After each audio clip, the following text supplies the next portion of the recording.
Genesis 1:27. Vayivra Elohim et ha'adam b'tsalmo. B'tselem Elohim bara oto.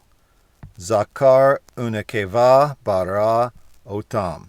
Translation: So God created the man, or humanity, in his image. In the image of God, he created him, male and female, he created them. Now let's talk about the verbs. First, we have a threefold repetition of the root bara. This is a word that is only used with God as the subject, and it seems to be the idea of creating something brand new that did not exist before. It's not always necessarily ex nihilo. Sometimes God will use some materials to bring about something that wasn't around before, but it's often used to talk about man specifically. It's used in 1:1, the heavens and the earth. It's used in 1:21 of creatures. Here it's used 3 times of man, and most of the other references, there's several more in Genesis, there's a few more in the Pentateuch. Most of the references that you see in the Pentateuch refer specifically to the creation of humans. And so here we have it in the imperfect, or the Vayyiktol, I should say, the 3ms form.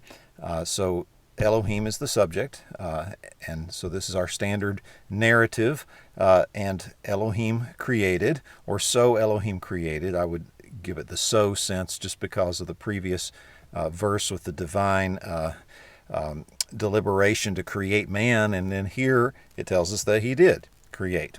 And then we have bara once again here and here. And this verse is commonly seen by commentators throughout history as the first clear instance of poetry in the Hebrew Bible, and as a tricolon. So I've got it divided here along the lines of 3 lines, and this repetition of bara is part of that picture. That is in every line. But the ones in lines 2 and 3 are in the perfect, or the katal conjugation, 3ms. And of course, Elohim, once again, is the one who's creating, but he's not specifically named in lines 2 and 3, whereas Elohim, God, is named in line 1. We see the definite direct object marker here. This is the verb to create. The object of that verb is ha'adam, the man, or the humanity. Humanity here makes the most sense in the context here, mankind, because of what is said in the following portions. And previously it was in our image, according to our likeness, and here the focus is specifically on the image. And we've got the bait preposition here, in the image of him, or in his image. So God created humanity in his image. And then we get the repetition of this root for image, tselem, and we get the bait preposition once again. And we have it here in construct with Elohim, the image of God. Elohim is definite, and so image would be understood to be definite. And notice you don't have the bait with any kind of mark of a definite article there, but it is attached to something here that is definite. And so it's in the image of God, he created him. Now, what do we do here with this et?